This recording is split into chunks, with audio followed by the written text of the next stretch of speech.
Hi everyone. I'd just like to make a brief video in response to a question that I was asked, which was, why is there no hyperinflation in Japan when Japan has had near zero interest rates for decades and quantitative easing and basically apparently all the things that the gold bugs are hopping up and down with excitement over, because they expect the policies of the Federal Reserve and Mr. Bernanke printing money and handing it out to all and sundry to create hyperinflation in the future. But Japan, as an advanced economy, has basically been doing the same thing for decades and yet has not had hyperinflation. Why would that be? Well, it's a really good question, and there's a relevant article linked, which I'll put in more info. Okay, firstly, I've lived in Japan for a decade now, enjoying deflation, because deflation is good for cash savers, people who are cash rich, which I am. The main thing I notice about Japan is that the public just doesn't seem to have fallen for the bait of cheap credit since the Japanese bubble burst.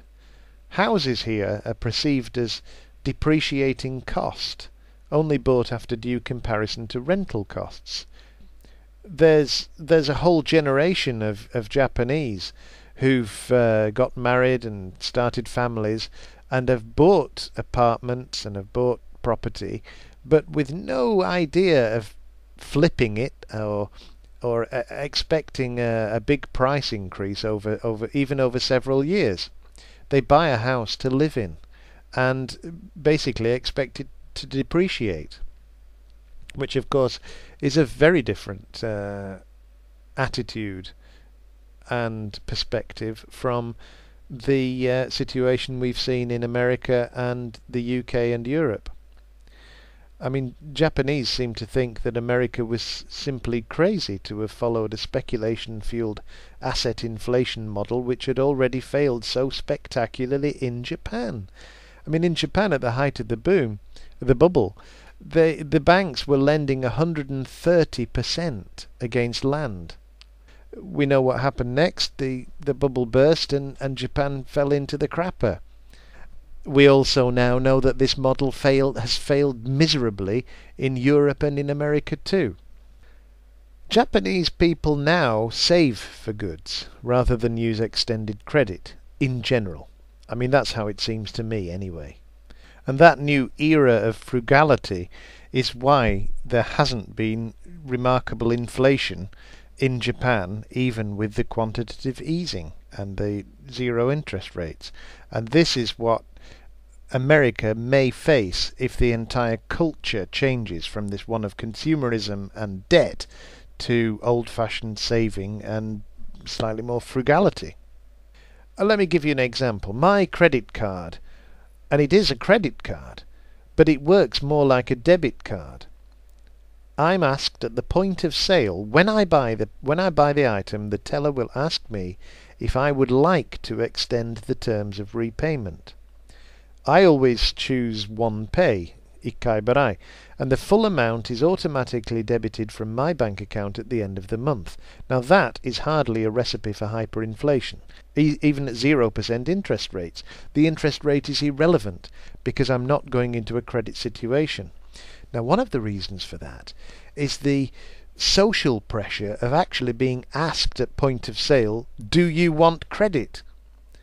Now that gives me or anyone else with this type of credit card a real crisis just for that second of, if I'm thinking, oh, I can't afford it, I need to extend it into 3 or 4 payments. There is that thought that, well, you know what, maybe I can't afford it. Now that doesn't happen with the credit card system that we have in the West, certainly the one that I've seen in the UK, where you buy an item, it's added to your statement, but it's irrelevant. You just pay off a minimum amount of the total balance. Each transaction is never psychologically tested for common sense at any point. Whereas I think that the credit card that I have, and I think this is how most, or if not all, credit cards in Japan work, gives that test. There's a much bigger step to make to move into debt using the credit card. But the culture of consumerism is alive and kicking in Japan in terms of demand for goods. I mean, I've seen people lining up an hour for Krispy Kreme donuts, the latest iPhone, or the privilege of paying $100 to watch two fat men in diapers rolling around in sand. But the mentality here is completely different to the West in terms of attitude to debt, or so it seems to me. They seem to save now, then buy, not the other way around. That's how it seems to me anyway, and it would certainly help to explain the apparent oxymoron of deflation in Japan accompanied by the availability of cheap credit.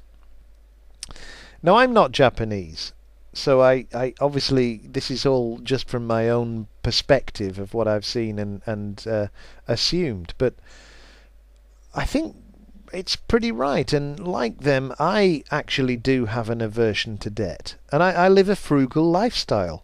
I mean, it's way below my means. I mean, this is much to the surprise of people that I sometimes meet on my travels.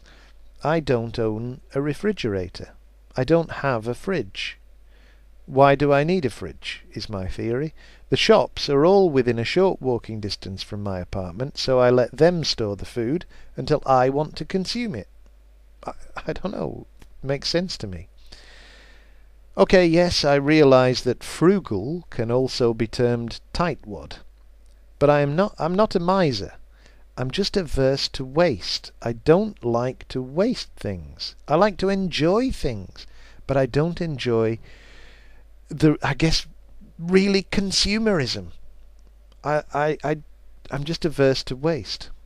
And in brief, people like me, and it seems there are quite a lot in Japan like me, who are averse to waste, well, we'll never be the source of a price bubble in anything, because we just don't bid up the price. We say no if it gets too expensive. We'll do without. Now, the article that I've linked to makes an excellent point regarding the dollar's vast circulation and the difficulty in flooding the market with more dollars. In other words, how difficult it would be for the Federal Reserve and Mr. Bernanke to actually achieve hyperinflation. I mean, they're struggling enough just to try and create some inflation, to get growth going again, to scare money out of savings and from under the mattress back into the economy, to get it going again, get money circulating. But it does make a good point in that the dollar being the reserve currency of the world, there are so many dollars in the world that even 800 billion, which is a hell of a lot of money, in terms of as a percentage of just how many dollars there are in the world, it's actually not that great unless the credit system manages to get going again and uses that basic money that's been put in as the fuel for the multiplier to increase credit again.